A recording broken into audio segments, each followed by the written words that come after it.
What does it mean for middle powers to live the truth? இடைநிலை வல்லரசுகள் உண்மையின் அடிப்படையில் வாழ வேண்டும் என்பதன் அர்த்தம் என்ன? முதலாவதாக யதார்த்தத்தை சரியாக அடையாளப்படுத்த வேண்டும்.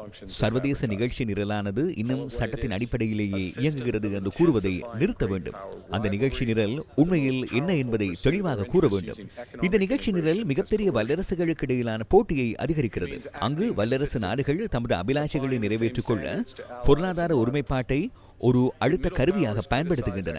இதன் மூலம் அனைவரும் ஒரே பாதையில் செல்ல வேண்டும் என்பதையே அவர்கள் எதிர்பார்க்கின்றனர். நண்பர்கள், எதிரிகள் என இரு தரப்பினருக்கும் ஒரே தரநிலைகளை பின்பற்றுமாறு அழுத்தம் கொடுக்கப்படுகிறது.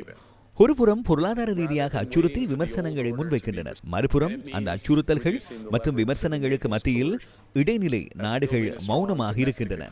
இது பழைய காலத்து கடையில் காசாளர் மேசையில் பலகை ஒன்றை தொங்கவிட்டிருப்பது போன்ற செயலாகும். அதாவது நம்பிக்கை என்பதை காட்ட முயற்சிப்பது போன்ற செயலே அது. பழைய முறை மீண்டும் வரும் என்று காத்திருப்பதற்கு பதிலாக கூறியவாறு வேலை நடக்கக்கூடிய நிறுவனங்களை கட்டியெழுப்ப வேண்டும், ஒப்பந்தங்களை செய்து கொள்ள வேண்டும். அதேபோல் அழுத்தங்களுக்கும் அச்சுறுத்தல்களுக்கும் இடமளிக்கும் அதிகாரத்தை குறைக்க வேண்டும். அதன் பொருள் வலுவான உள்நாட்டு பொருளாதாரங்களை உருவாக்குவதாகும்.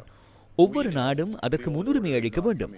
சர்வதேச பன்முகத்தன்மை என்பது பொருளாதார அறிவு மட்டும் அல்ல, அது ஓர் உண்மையான வெளியுறவு கொள்கைக்கான திட்டமாகும்.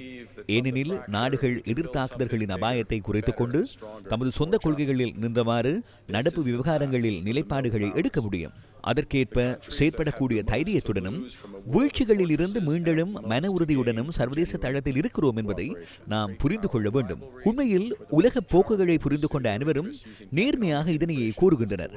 நாம் அந்த காசாளர் மேசை பலகையை அகற்றிக் கொண்டிருக்கிறோம்.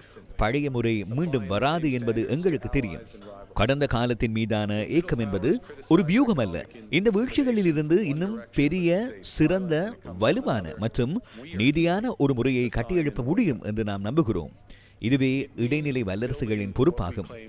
சுவர்களை எழுப்பிக் கொண்டு பலவற்றை இழந்து நிற்பதை விட உண்மையான ஒத்துழைப்பின் மூலம் அதிகபட்ச நன்மைகளை நாடுகள் பெற முடியும். Countries that have the most to lose from a world of fortresses and a most to gain from genuine